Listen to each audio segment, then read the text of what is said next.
shout out Mr. Anderson. He got an award over the weekend. I just want to shout out. We got a chance to go and now it's cool that people are recognizing you because you're doing good for the community. Always shout out DJ Shot holding us down in the mixing booth. That's DJ in Buffalo. If you haven't got out to any of his events, I just started a job, so I've been a little busy. But when I get some free time, you know I'm gonna be at some of those events. So check it out on IG and make sure to get out there because he's making Buffalo rock. But other than that, I just want to say it's great to be here. It's great to have a great guest, and I'm excited to be here. So let's go ahead and get it rocking. Well, thank you for the kudos, and yeah, you're right. King is on it, and I guess the same way. The temperature is already warm in here. So without any further ado, let me just tell you, my guest is the mighty Oba Patrick Freeman, and you can join us in the conversation at 716-837-1112. And we're gonna do a whirlwind of things. Patrick comes from so many angles. Not only is he an author, he is a writer, as you already know, for the Criterion newspaper. He's not only a sports broadcaster, he is also with his finger on the pulse of the beats of our issues, period, in our community. He's a community man. Speaking of being a community man, he's a businessman. And if you get to Atlanta, bring me back one of those things that he sells on the truck. He got a truck down there. And if I don't get to Atlanta in time to get me one while the truck is out, y'all bring me back one of them. I take care of you. Yeah, nice steak sandwich. Yeah, with the cheese. You think Philly got steak sandwiches? You got to get down to Atlanta. Anyway, let me just say, we're going to have some stuff about the political changes. I'm going to get his thoughts on that. And I have to say all this. Y'all know it's going to be rocking in here. And just let me say, I'm just really glad to have you, Patrick. It's been a little while. But, now that we can really start getting to where we can have you more often. Well, I'm honoring you today. I know. Well, see, I got the shirt on. Listen, that's about Jim. I do a lot of peace. He rocking a shirt in here today, and if you're looking at us on Facebook Live, we're talking about all I want is a world of peace in this world. Look, this shirt is bad, so when you see me sporting it, you know the source. And if you want to get one, if you see me, tell me. And we do that. It'd be nice if we not only all walked around this city and where we go with a shirt like this and be doing this work. Oh man, you're talking about a wonderful world. What's that guy? He used to sing that. Ray Charles, the beautiful, wonderful world. It would be. But Patrick, welcome, man. And thank you for the honor.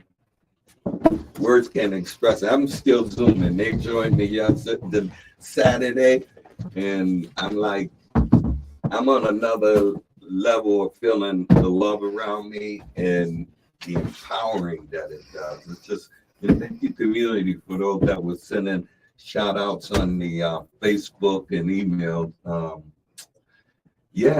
I don't do it for anybody to give me something, but I'm certainly appreciative of it. And I got two living examples that are with me every week in studio that, look,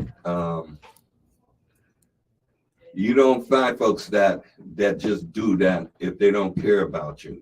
And the thing is, we all get something out of it. We grow on this program, and with our guests sharing what they're sharing, it's a multi-growth. And for you, the listening audience, I know it is for you. And, I say own it.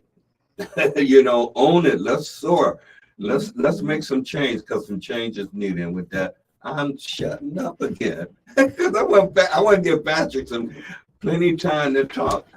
I don't know where you want to dive in, but I got to congratulate you on the award, and I would have definitely been there if I'd have known about it. But I always honor your worldwide work for peace. You always do that. It's a great thing, and working with Austin and his mother here, and you're doing some great things. And part of that is mentorship and bringing a young man like this so he can take over. Too many times we have not done that as a community. Right. We have to start doing things generational. Yeah. And last time I was here, I was telling you I was mentoring a lot of guys and got more than 10 guys into the Pro Football Writers of America. Wow. And the winner, that gives us 10 votes. And the winner of the Writer of the Year is Daryl Ledbetter out of Atlanta, who happens to be a fraternity brother, member of Omega Psi Phi Fraternity Incorporated, and a graduate of Howard University. He just won the best professional football writers of America award, and presented that award in Canton, Ohio, at the Hall of Fame. Yeah. So some great things happened. I got fired since I was last year. No. I got fired. I thought they was gonna say he went out the door. He didn't come back from lunch yet. Sometimes it's an honor getting fired. Yeah. Because we were making so many headways and forced them to do some things with Chairwoman Legislator April Baskin, that there were some benefits, more benefits than have ever happened, and we have to congratulate her for that. But they did disband the committee that was doing the oversight. And one of the drawbacks from that is you haven't heard very much about it since they got rid of it. Yep. So I don't know any of the numbers. I'm sure they have them. But we did win a lot in conjunction with April Baskin, Howard Johnson, Crystal Peoples, and a lot of the other elected representatives that played a part in it. So you did have a win, but the battle continues. Yeah, you're right. The battle do continue, and like about numbers. This is a little sidebar for y'all. Tell Reverend Blue and Urban League they need to report more regularly and more loudly on how many folks in our community have gotten jobs. You know, when things were going on, they weren't out front. And then when things got set, you still haven't heard much about them, except that they're connected to in the replacement, they ain't replaced. Right. And they need to provide some reports for real. And if they don't, I can say, yeah, it smells. Go tell them, they listening. They know. Well, they're the ones that, they formed a new committee. Right. And they were very nice to me, but I was not appointed. No, they want you because your voice is too focused on holding the value line that was supposed to come out of this. And I know some other folks got in there and they didn't hold that line. And of course they had to figure out, how do we triangulate we gotta get Patrick Freeman out of here. They can't say you were wrong, because it did move into us and things, but they don't want you driving the bus. Right. And pointing them and holding them accountable. And that's just a fact. That's why we haven't heard. Am I the first person in history that was appointed to a committee that made front page of the paper and was then fired a week later? Yeah, you see? Yeah, you see? They play it up big when they're taking you in, but when they're accident they don't want us to know. I felt empowered. When you get fired for the reasons that they got rid of you. It made me feel pretty good, because I've been consistent for 30 years. That stadium is still a mistake. It should have been in downtown Buffalo.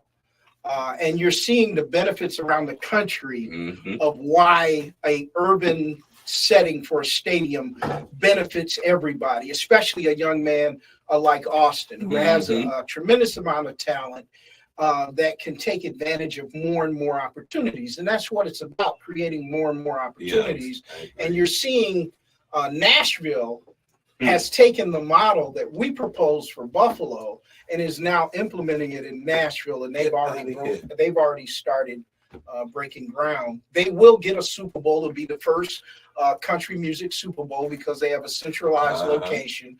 But Buffalo will be the first new facility that will not even be considered. And that's because of leadership.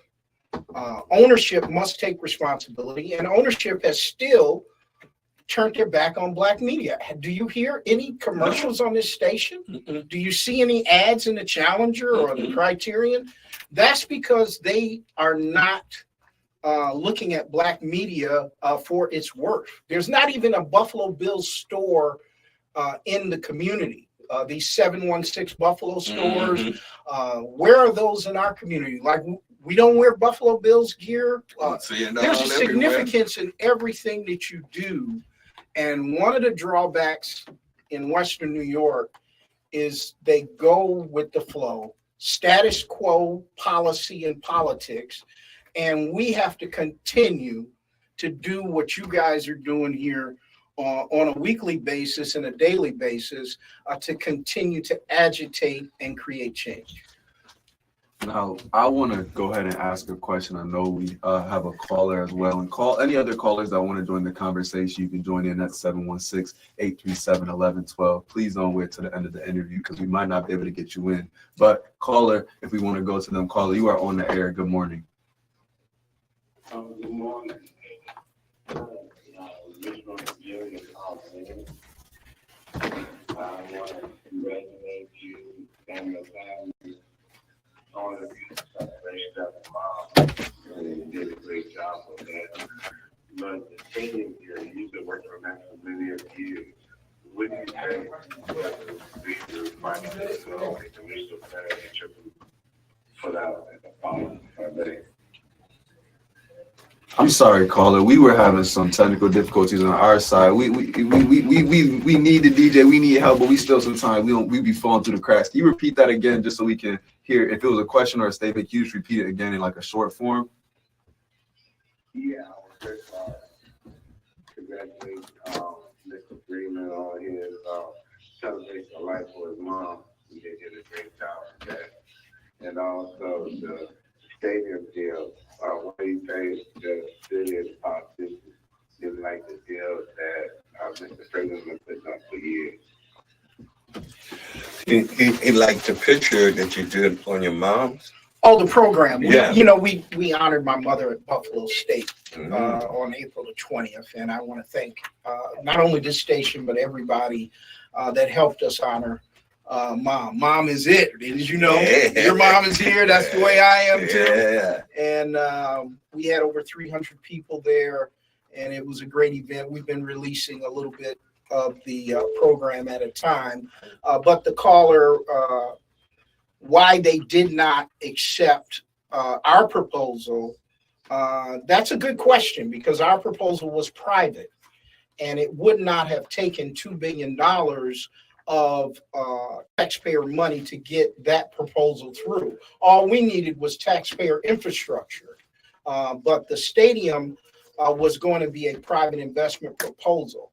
And as you see, when publicly funded stadiums are being rejected all over the country, our proposal was light years ahead of its time, because now municipalities are not funding stadiums the way Western New York is. You're not, if you saw what happened with the Raiders. Right. The Raiders went to California, asked for some money. They said no. They moved to Las Vegas. So be it. We could have done, our proposal would have kept the franchise here, but would have moved them into the hub of the county and the region, which is Buffalo. Buffalo is the second largest city in New York State, and would have added to the economic revenue of the city of Buffalo. Unfortunately, your leadership here at every place did not understand the significance and the impact of such a project. And they never did. Some of them did, but not all of them. Yeah. And they did not fight for a private investment deal, which would have saved the taxpayers a tremendous amount of money. Your contribution would have been infrastructure. Our proposal was private. And why it was rejected? Ask your leadership. You got to start holding them accountable. That's right. That's exactly where it goes to. Their behavior was very negative, and I would say anti-community. And here we are now looking at a situation that's still haunted by not only the proposal that your group put forth. I heard a discussion the other day about are they going to do a roof out there? Understand? And people are like starting to speculate on little aspects that y'all had covered in your proposal. And here we are now, we building basically a new city, y'all, that going to be more already enriched, but going to be more enriched with your money as you travel out there, as you go out there and you eat out there. And I haven't seen any of our businesses that are really going to be there. I mean, I think earlier I heard about a coffee shop, but a coffee shop is not a lot of business, and then like everybody ain't selling coffee in our community, and they need to have places out there. When it comes to the foods, it'll be interesting to have a report from those who are supposedly holding it down now. I got fired. Yeah, well, yeah, you don't count. I know. I mean, I still keep up with it though. I'm gonna go to the phones. Maybe that's Reverend Blue calling you on the air. No, it's not Reverend Blue, but and it's not about necessarily the topic that gentlemen are talking about, but I do respect your mind, so I want to ask your opinion. In terms of this election that we're about to face in November, are we improperly trying to frame it as a choice between two elderly gentlemen? I'll say that as a kind statement, two elderly men, and really not a selection between democracy and dictatorship. Are we given the choice of volunteer slavery or having an ability to actually move toward freedom through some sort of democratic process? I'm not sure if you understand the question. Oh, it's understood. Yeah, I just did a video called The Promise. It's up on Facebook. And the way I'm looking at this political season, be it a national political season, when you decide to exercise your right to vote, I think you're voting this year for the promise. And see, without the promise, America falls into chaos. And that's why I did the video. The only thing that makes America unique as a country and why it's the greatest country on earth is that in the Constitution, and it was put in by the framers, and you know they always talk about the framers, but they don't mention that most of the framers were people of color. A lot of the Moors wrote the Constitution. The first president of the United States was a person of color.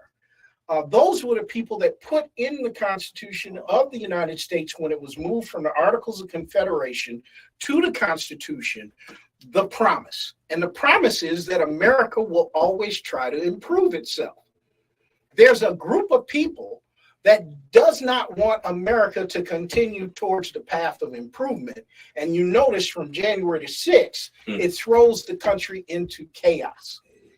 Now, we have demonstrated in Washington how many times since 1963? 250,000, Million-Man March, over 2 million. Never have we attacked the Capitol or any part.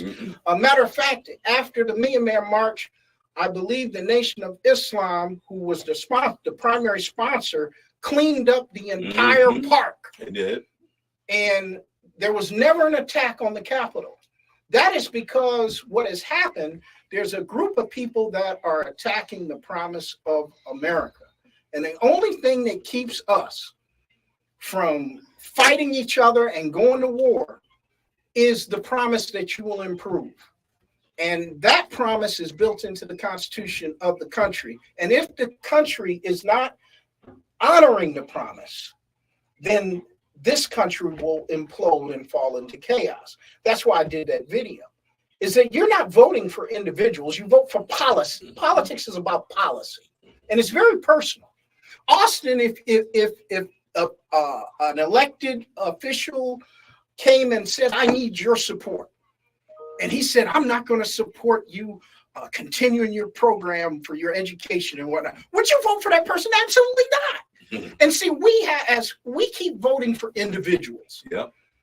You don't vote for individuals, you vote for policy. And the policy of certain parties has to adhere to your benefit. And there's one side whose policies will drive us away from the promise, and one side that will move you to the promise. Then those are the people that honor your benefits. That's right. And that's what you're voting for. You're not voting for individuals. The individuals, it doesn't make a difference who's running, but it's their policies that you are fighting against. And this year, more important than any other, you're fighting for the promise. Because if the promise is gone, there's no reason for us as a people to stay civil with the crimes that have been done to us. You got that. There's right. no reason. And that's what you got to remember, that in politics, it is very, very personal, and it's policy. I could care less who's running, but look at their policies. And if their policies are against the environment, will drive us into wars, will drive us against your benefit, then those are people that don't represent your interests. That's right. So I could care less who's running. I look at the policies. That's right. And the policies determines where your support should be. So who will benefit us as an individual, as a community, as a neighborhood, and as a people that is most important. That's right. And I know this is a national year, and I know that voice. I respect that brother 100% because he taught me something years ago that stuck with me. That there's only one race on this earth, and that is the human race. We're only separated by culture, geography, and land. That's right. And we have to respect everybody. And there's a disrespect growing amongst us that will hurt you as an individual, and that becomes part of the policy of certain political groups, and that should tell you where you should be voting and who you should be supporting. And it's most important that you do not sit on the sideline this year. You can't do it. You can't do it because they are fighting against the promise. And if you fight against the promise, this country will fall into absolute chaos. That's what they mean. I hope I answered that well. You answered it For a well. guy that got fired. That is what it meant when they say keep your eyes on the prize. Yes, sir. The fulfillment of what this nation is supposed to be gets done because for it to get done, we have a duty. And then in that same framework, there are the words I mentioned it yesterday that said, whenever a government ceases to serve its people, it's your duty, not a suggestion. It's not a oh, by the way, it's your duty to overturn or abolish that government. People get excited, overturn or abolish, like, oh, you go to jail for it. No, you won't. All it simply means is use the processes available to you. The right to assemble in mass, make your petition known in the electoral process, which we have yet to use in the righteous, self-protecting and feeding way. We haven't done it. We got so many splits. We got so many people running to places without keeping their eyes on the promise. Look, running to a party is not necessarily going to get you there. A victory for the party is not a victory for the people. What you need to do, no matter where you find yourself, keep your eyes on the prize, on the promise, and work towards that. Don't settle for anybody and say, well, we'll get to it later. That's been our problem. Because some folks have sat down and we don't have any opportunity. Really, we don't have not an opportunity. We cannot afford to talk about we'll deal with it later. We got to deal with it now. We got your rising generation. Yes, sir. And I don't know where the mindset is of young folks right now, especially in this political season as their voting age. So I think a lot of young people, and I'm going to go ahead and give you a chance to say hello because we just got joined by Murray in the book. He's the political guy. The shake-up is on. But I think that for young people, it's a lot of disenfranchised voters, right? It's a lot of people who either don't understand how it impacts us, or they just don't care, don't feel like it's as important. And part of that is understandable, right? Because I think every 4 years I hear so much about November, and then we don't hear anything about local elections, and that's what impacts us. There we go. And so I think that it's even deeper than that to say that, like you said, how how are we a part of a city that's not listening to our voice? Right. The things that we ask for aren't allowing them, aren't being passed, and we put them in office. And I think that comes down to the word that you used a little bit ago, which I'm going to harp on, which is accountability. Accountability doesn't just start at the federal level, it starts at the local level. And I think that we have gotten so disenfranchised as a whole, not just young, but everybody, with local elections, that we forget how much those impact us as well. And those are the practices. You don't get to the NBA finals and then start practicing your free throws. You practice them in the preseason. And so I'm saying that to say that we have gotten so focused on this big game that we are forgetting that there's 82 ahead of that. And so I think for a lot of young people, if they haven't gotten involved or don't have emotional connections or haven't seen it in their family of the importance of elections, especially this one, to me, though this is the cream of the crop, the biggest one, all this is a reflection of our inadequacies all at the lower levels to say that I think there's a lot of young people who just don't even understand how voting can be used for our benefit. And so the best thing I think that as a community we can do is, yes, educate, but also be a model, be a light for the system. And I say this time and time again, be a model and a light for the system that you want us to support. Because this is what you guys are telling us we have to use, right? Use your political power. Show us how it's done. Show us how you do it, and then tell us to do it. But you can't expect us to do something that you don't even do yourselves. And so I think that there's just a big gap in understanding for young people and those people who are a little more experienced with the voting system, that as we continue to have shows like this, as our conversations change, not only on the radio, because this is a great vessel, but it really has to start with you.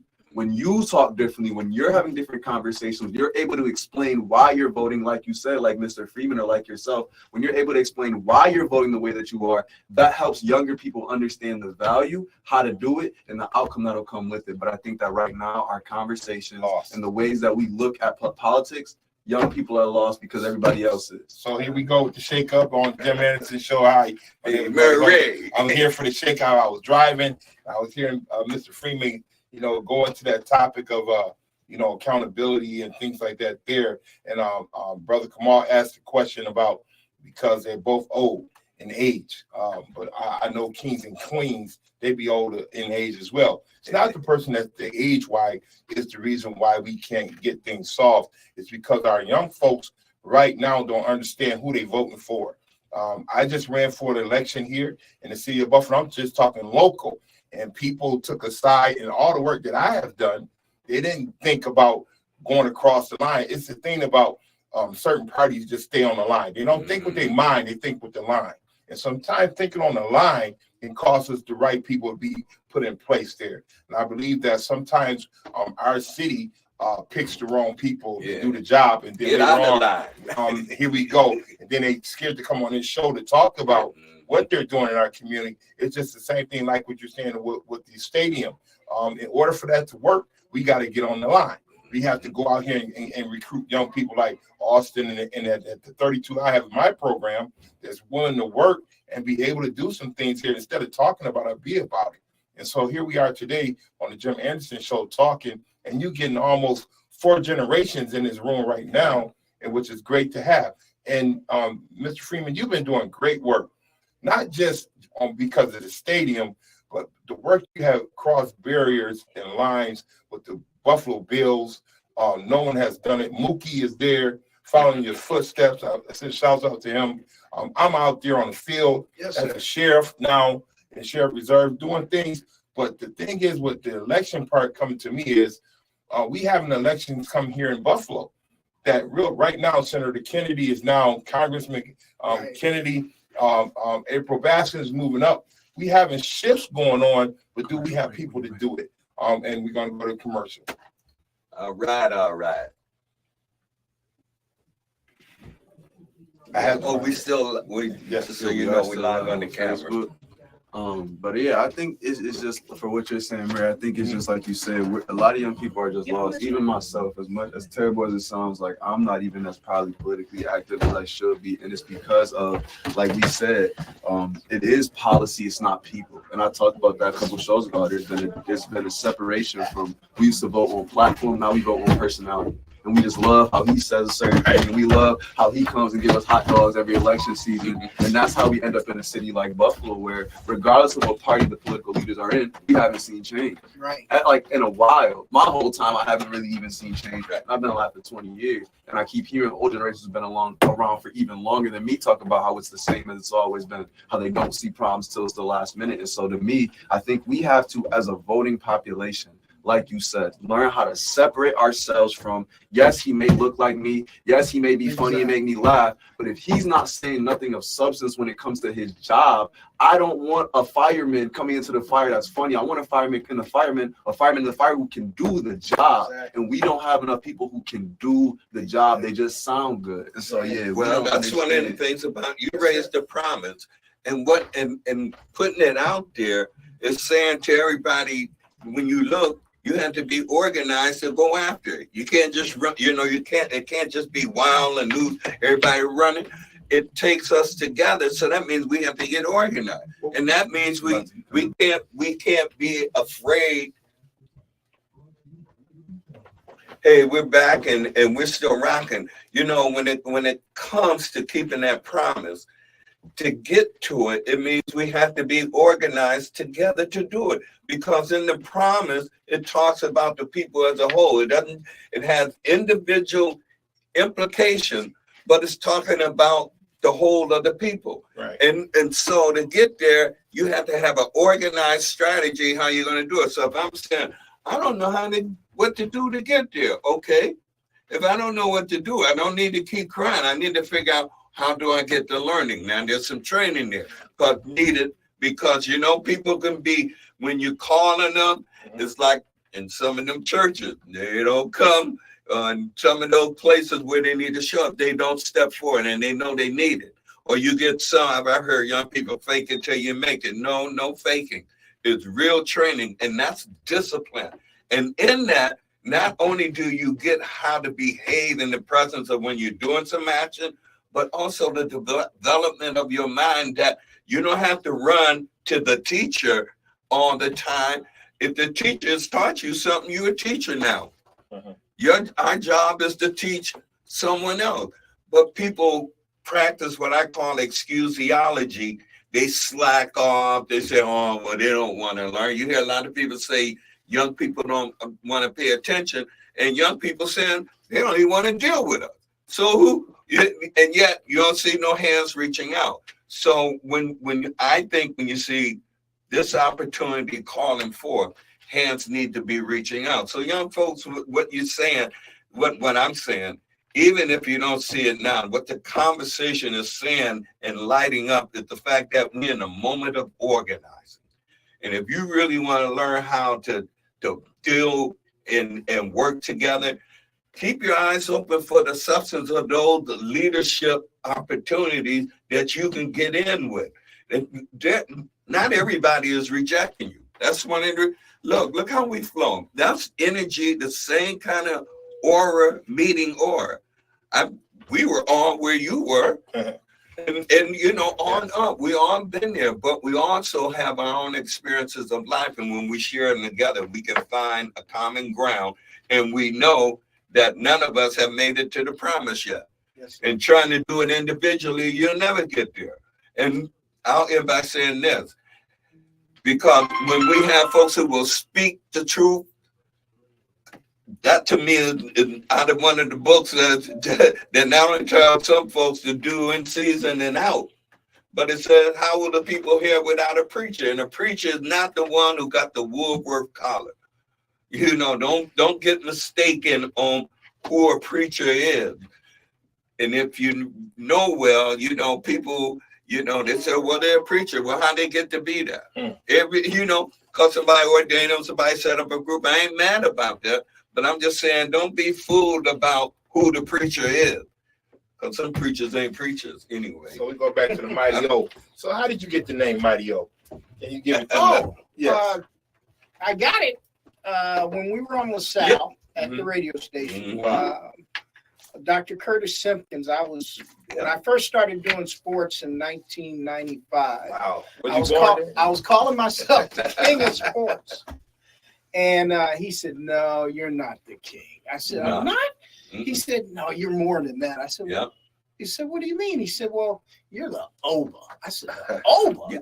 I said, what's that mean? He said, that's the wise man of the village. That's right. Wow. And then I put Mighty in front of it, and I became the Mighty Oba. And you heard him. He blown up these airways for a long time on his show. Then I'm talking beyond sports. He definitely do sport, but I'm talking about the depth of history in our culture, but also challenging us in the moment. And some people, some people would rather you just talk sports. Can't do it. But they don't understand. Even in that, he's talking with a revolutionary change mind towards seeking, just as he pointed out.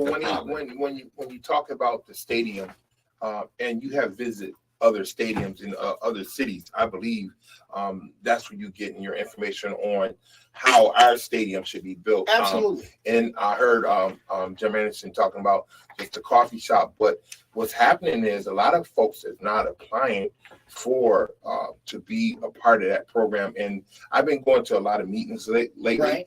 Not just I came to your meeting a couple of times, and I was like, no one was there, and I was like, wow, how come no one's there? The information is not getting out into the community the right way, so they can have response. You hear that, Reverend?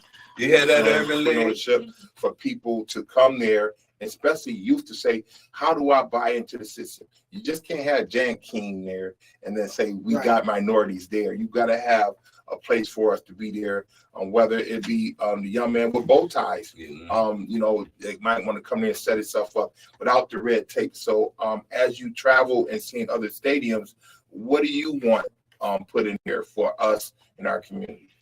Well, first of all, it should have been, it should have been downtown. Yes, that's my biggest. But that being said, we have to look at where we are now. And what I think is coming down the pike with the announcement that ECC South is looking for another location, you're going to see if you Google, anybody listening, Google the Dallas Cowboys stadium in Frisco, Texas. Wow. It is a multi-use facility with a stadium an indoor stadium with air conditioning that holds about 15,000 people. Carnival. They have a conference center, carnival type atmosphere. It produces year-round revenue. That's what I think they're going to do in Orchard Park, what they really should have done in downtown Buffalo. I think that is going to be on the roadmap, and we have to strategically begin going after the people that are going to make those decisions. And I think the person that is really going to make that decision now is Laura Pagula. Yes. Laura Pagula has just gotten 25% control of the Buffalo Bills organization. Wow. And congratulations. Mr. Pagula is 72 years old. And as you know, his wife unfortunately got seriously ill a couple of years ago. I remember that. So basically they are shifting leadership. We need to be approaching her right now and your elected officials. What are y'all going to do in Orchard Park?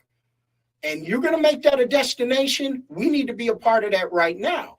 And a sister that is really doing some great things is a good friend of mine, Janique Curry. Yeah. She is still helping people become NWBE certified. Yes. And she's doing a program, I believe, I don't know the date, it's in the calendar, but she's helping our companies become NWBE certified. She helped this radio station become NWBE certified. She's a powerful woman. And that's how you qualify for a lot of these programs that are coming down the pipe. And we need to be ahead of the game. We were talking about the stadium 2009, 2010, and we still never got ahead of the game. We were talking about the stadium, but our companies and our vendors weren't in the position that they should have been in when all of this came down the pipe. Even though they moved it out to Orchard Park, I think we could have been better situated as companies in this area with our young people, helping them, mentor them to be in a better position to take advantage of those opportunities. Have you heard any young folks really go into dialogue about the stadium in any kind of way? I think that for a lot of young people, we live in a very skeptical city where young people just don't understand. If you'd have went to a young person and told them, like, hey, there's like billions of dollars, about to be millions on billions about to put into the stadium, you can get a piece of it, I feel like that would have been like cool. And it probably would have kept going, because we just, like, young people, I think, don't understand. It's not that we don't even understand how they impact us. Here's the thing. inflation is real, right? Everybody knows this. Everybody understands this. And it's feeling like for the young person, the young experience, even in Buffalo, is that if you're not a part of this group that has it, you don't. And you're going to struggle. And so a lot of young people I see in Buffalo are focused on making that jump to what we would call the rich, right? Those that got it, those that have it. And whether you define riches as material or other things, I'm saying that to say, for a lot of young people, we're so focused on get rich quick schemes or how to just make all this money because it feels like if we don't, it's not going to be possible in a couple years to make that jump. So for young people, I think that when you come to them and say, hey, we have the answer to your solution, and maybe it's in contracting, even with the company that I just got working with now, who does training. There's a lot of jobs and opportunities that young people aren't even putting an ear to because we just don't think or don't understand or aren't able to connect those dots to say that this is what you need to get there. This is the slice, the piece of the food at the table that you've been waiting for. And so I haven't heard young people talking about the stadium for the same reason I feel like I haven't heard young people talking about politics and all these other great opportunities that Buffalo is trying to put Or into the the 33. youth. Or the 33, Right. or things like that. We Yes. don't understand not only the magnitude, but for the people, like I said, for the adults that we see, they're not walking the walk for the talk that they're saying, whether that's in politics or in sports. Because again, for a young person, you're asking me to believe that the same city that wasn't willing to put this huge opportunity and an economic investment in downtown is now going to listen to me? Like a lot of young people just aren't even connected to these opportunities because they just don't think that they're realistic. When I tell my friends and I tell them, hey, yo, this highway, because I talk about this highway is about to get demolished. Like, yo, this is serious. They're like, yeah, they don't even believe me, or they don't even see things. They don't even believe that that's going to happen, that we can talk about things before they happen. We're always, let me see it first. So we're going to Birchfield's Penny Thursday at 6 p.m. to talk about the 33 project. I'm taking 32 young youth there from our program to get them and let them ask the questions, because it seems to me that it's always the OGs asking the questions and they get played out. And then the young brothers that's sitting here and the young sisters, they be like, well, what was the meeting about? I mean, they didn't give us the opportunity to see what we want in our future, because you got to look at it as it's their future, not ours. Absolutely. And the plan, even with the stadium, it's their future. What piece do they have in there? Even when I take young folks by the Rock Pile, they didn't even believe the Buffalo Bills even played there. Yes. They don't even have a clue that they played there. And I'm like, for real? So we have to get this history up like the brother Simmons gave it to me and others, and that he was doing, giving it to me like I'm giving it to Austin. He's getting it now. So now he can take this generational thing to another level in the next 10 years. Passing on the torch is what needs to be done. Absolutely. Absolutely. Before we hop into the next part, I want to give a chance. We have another caller. Caller, you are on the air. Good morning.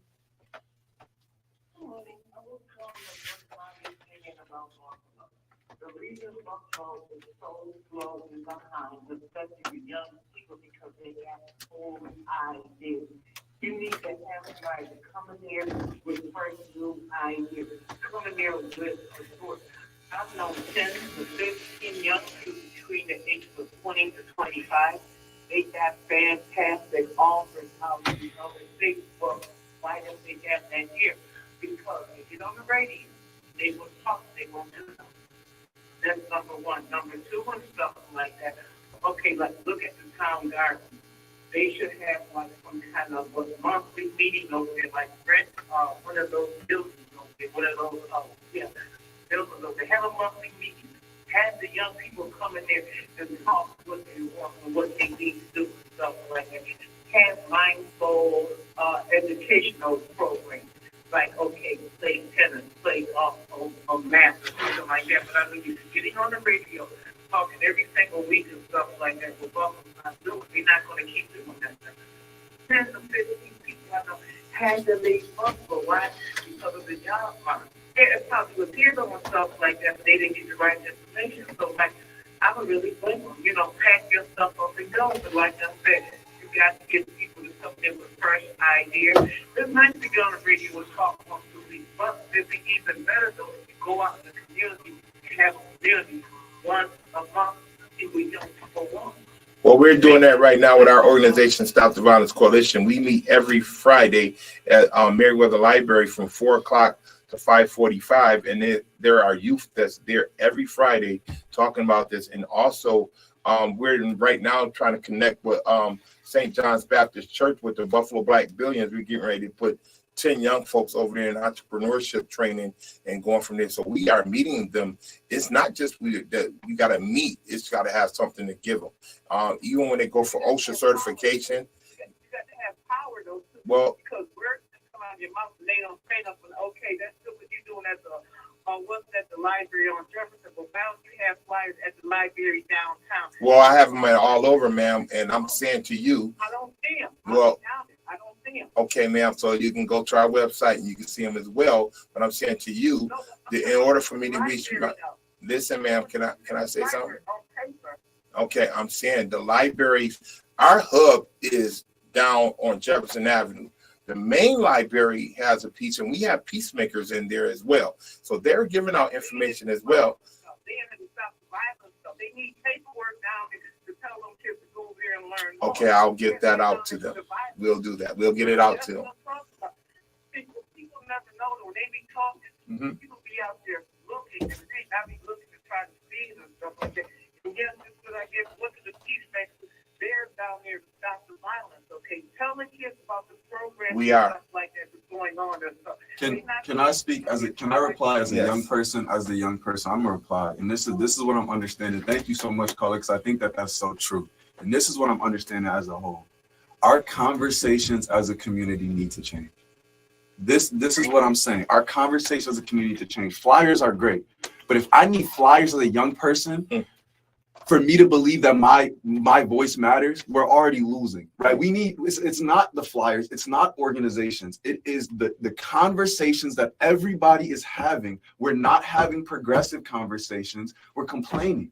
When I'm asking adults, various adults in my life, how should I vote? And they're saying vote blue all across. What does that mean? Like, what does that mean at all? When I have adults telling me, what are you doing with your life versus what do you want to do with your life? Like, we know that our conversations are so, we complain about the state of the city we're in, but nobody is talking about how do we progress it like you talk about, Jim. Our conversations as young people in the youth in your community reflect the conversations, promises, and things that the older generation wants or that the older generation is putting energy into. You just did. Right? Well, when we was West Side, what did we do? We brought kids over to the West Side. We made a connection from the East Side to the West Side of youth coming together, saying, here's the ideas. And when I seen Austin there, I was like, great. Someone finally decided to put a young man in a position so youth can talk to youth and get it done. And that's what it's all about. And so it's just, we need to, before we talk about any program, any flyer, our conversations need to change. I need to feel comfortable that if I walk down the street and I see any adult in my city and I ask them a question, that they can either answer it or direct me to someone who can. But we're in a community where, like I said, the issues that I see, we're in a community of skeptics. I could walk down the street right now in front of a bunch of young people and say, yo, for 5 minutes work, I can give you $100. And I bet you not even half of them will come with me. Wouldn't even believe that I'm telling the truth. We live in a city where our conversations we talk about it is what it is. Oh yeah, these police, this XYZ. What are you doing to fix that? Oh, that's just the way things are. Right. And so our conversations need to change from the adults that trickles down to the youth. The reason the youth aren't talking about the stadium, the expressway, and things of that nature is because the youth don't hear adults saying that this city can even change. We're not even hearing, how do you want us to even spend energy towards change? And we're not even hearing that in our discourses. We're not hearing conversations about how you create power. We're just hearing, oh man, these things stink. These things are the way that they are. And so the reason why I always talk about conversations are because even if it's something as simple as saying, oh, we shouldn't have to deal with these things. I don't even hear that enough.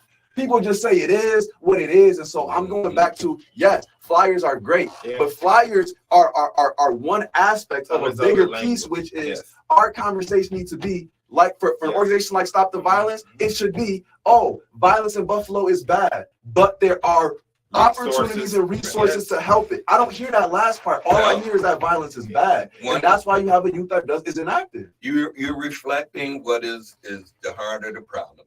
The youth need to be fed. They haven't been fed. It also shines a light on those who know and haven't been providing the feeding. See it rather than own up that, you know what, I've been off too long engaging the youth. to where I got to where I'm scared to talk to them, scared to talk to them because of the emotionalism you may show that all young people and the old folks do too. But I'm just saying the conversation shows the gap. We need to be more feeding of our young people. They're the bearers of the new knowledge, the new skills, the new energy.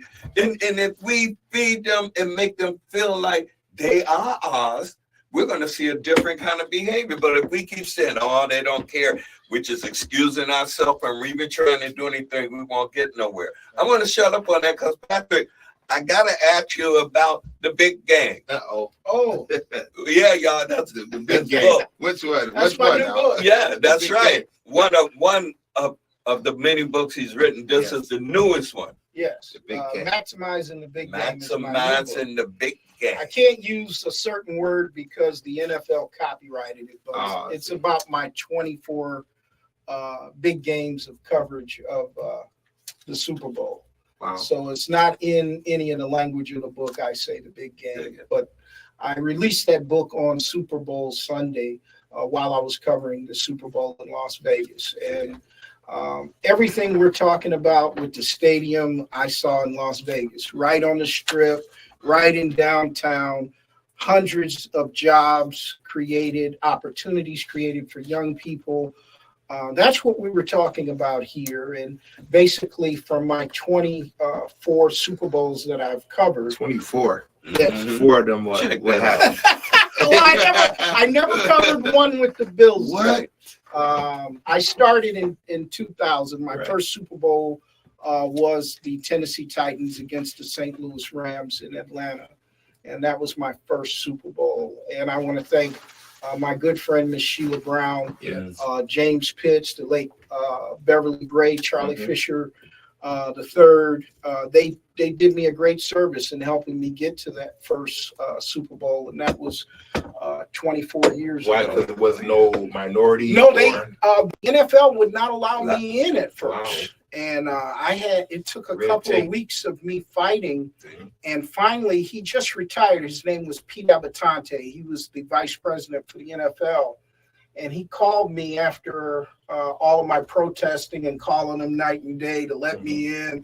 He said, hey, we got you in. And unfortunately, that week, one of my best friends died in a fire on Wow. Pansy, I Yes, think yes. is the street. Oh, his doctor. name was Victor Johnson. Yeah, Victor. Yes. Victor Johnson Sr. And I could not cover that Super Bowl, but Pete Abbatante called me and he said, man, you called me every day for 2 weeks. You had politicians calling me. Now, He said, I respect a man that fights for what he believes in. And he told me, he said, as long as you want to cover Super Bowls, you're going to cover Super Bowls, and I'm going to make sure of that. hopefully it That comes was to 24 Buffalo. Super Never- Bowls. It will never make It will never come to Buffalo. Never It will come to never be Buffalo. considered. Never. Never. See, and this And is that's the, this because is of the our goal. This leadership. is the Yeah. value. Do you know, everywhere else in the country you show up, and with the experience you already got, people want to sit down and listen. And they take it deeply. We take it for granted. And the depth of what he knows around the sports, and it's not just sports, because the different stadiums all around the countries he's been to, as they were even being built and the plan, that's what equipped him that in his visionary position and with the team he was working with, that's all of that pours into shaping what they put forth. And this is what's happening to all of us, but particularly for your generation. The many angles from which you're getting knowledge dropped in, and it ain't knowledge until you can really work with it, but things that are coming at you, I mean, you are filled up with a lot of stuff. The challenge, the coordinated within you so you can track it out right and be able to play it forward. That's on you too. Yes. The teaching in our community is not just for the elders, because some people get old and don't know too much. I won't say they don't know nothing, but they don't know enough. Otherwise, we'd be in a different position. Some people sitting on what they know, but this is wake up time. I saw Lee with his woke shirt on, but this look, and I'll just tell you, because Patrick's shirt represents where we at. This is not just a struggle for right here in the community. This is a worldwide struggle. all over the world, they're trying to have a decent community, raise family, have business, have the joys of life. And they're confronted with wayward, statesmanship-less politicians and greedy corporate. And we can't just complain about them like the weather. We have to be coming up with a, in the meantime, plan. What's our plan for surviving as we push forward at the same time? We gonna get there, but we gotta understand, as you've seen already in, unfortunately, armed struggle, there's some lives going to be lost. Right. But you're not only seeing it there, you're seeing it in our own history. Dr. King didn't have no arms and lives were lost. And I'm just saying, those that talk about going into a house of worship and following that are called to lay their life down, not suicide. I'm just saying the understanding of that to be able to stand in the gap. Well, You're looking at gap standards now that can stand and lead people through that. And that's what we got to be able to develop so that you do the same thing. Anyway, I'm going to shut up. Do you remember what I told you a few months ago? When we Yep. Look, do I remember? Did I tell you? I told you what did I tell you to buy? He told me to buy some Bitcoins. Patrick engages in. Because And then, why did I tell you to buy? and because they were about to be on an upswing soon. No, I told you what that war was. Oh yeah, the war. One of the things about what was happening in Gaza and Palestine, Yes, sir. all of that, is because there was a big transfer They of stole Bitcoin money. to money. They stole And money. the ability, while people say you don't see they Internet. can follow Yes. transaction. And when you move the sum that have been moved like that, it's like, no. No. And as you see, they went into places that you Yes, would have thought sir. they didn't know about. And how did they I know said about Lebanon and Gaza Okay. and Israel. Didn't All I? right. Yeah, you did. That's where the thieves were from. And it was billions of dollars. I mean, they do not tons, fight tons. wars because they don't like you. They fight wars You because of Bitcoin? power. You Bitcoin? Yeah, Wow, I Bitcoin told is you like, you would have made money if you'd So listened to me. I hear about Bitcoins, and one thing I've been noticing, and people have not been paying attention to, is Home Depot has this stock has went up because it's not us that's buying in there now, it's other people. Yeah. Making their stocks go up, and we're not paying attention to. So I tell you to get your young children into stocks as well Better. during this time period, and we have not taught that to our youth. Now we're doing that now, and our program is teaching them about stocks. And they're like, why? I said, that phone you have is because somebody is investing in stocks, and Absolutely. so you can benefit at the end of the game when you go from there. So Like Taiwan Semiconductors. Yes. If you're not buying that right now, you're crazy. Mhm. Biden just gave them $6.6 All right. billion All to right. build a plant in Arizona. All right. Are you kidding me? Yeah, all I'm right. buying every bit of that. Thank you. All right. And I have to put a disclaimer: don't you buy it because of me. Don't buy it because of him. But do your research. You're not digging. If you're not in investment, if you're not teaching our young people about these things and how this money, Right. why they're fighting that war over there, they're fighting it because they stole Bitcoin, billions of dollars. See that? Who just went to jail? With Trump. Oh, they did. Google the guy that was with Bitcoin, went to jail for billions of dollars. Yeah. All of that is involved in the same thing. And I told you, I said, Yeah, go you buy said some it. Bitcoin. Listen, It was 31,000 when I told you. Patrick, and I looked at the. Oh, we out. We out, Where y'all. we going? Hey. We'll have to do this again.